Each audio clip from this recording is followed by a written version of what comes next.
স্বপ্ন দেখেছিল পুরো আফ্রিকা, কিন্তু সেই স্বপ্ন ভেঙে চুরমার করে দিল বিশ্ব চ্যাম্পিয়ন ফ্রান্স। মরক্কোর রূপকথার যাত্রা থামিয়ে সবার আগেই সেমিফাইনালের টিকিট নিশ্চিত করল এমবাপ্পেদের দল। কিভাবে ঘটল এই নাটকীয় লড়াই, শেষ পর্যন্ত দেখুন।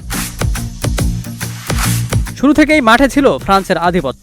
বল দখল, আক্রমণ আর গতির ঝড়ে মরক্কোর রক্ষণকে একের পর এক পরীক্ষার মুখে ফেলেছিল দিদিয়ের দেশামের শিষ্যরা। অন্যদিকে মরক্কো হাল ছাড়েনি। গোলরক্ষক ইয়াসিন বুনু বারবার দুর্দান্ত সব সেভ করে দলকে ম্যাচে টিকিয়ে রাখেন। তার অসাধারণ পারফরম্যান্সে বহু নিশ্চিত সুযোগও নষ্ট হয় ফরাসিদের। কিন্তু যত সময় গড়িয়েছে ততই বেড়েছে ফ্রান্সের চাপ। অবশেষে কাঙ্ক্ষিত গোল পেয়ে উল্লাসে ফেটে পড়ে ফরাসি শিবির। সেই গোল যেন মরক্কোর আত্মবিশ্বাসে বড় এক ধাক্কা দেয়।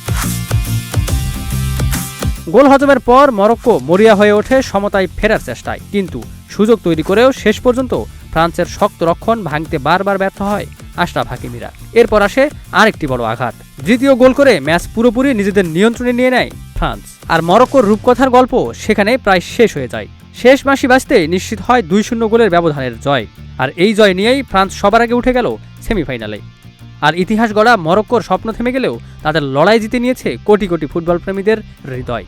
এখন দেখার অপেক্ষা, ফ্রান্স কি এবারও বিশ্বকাপ জয়ের পথে এগিয়ে যাবে, নাকি সেমিফাইনালে অপেক্ষা করছে আরও এক বড় চমক।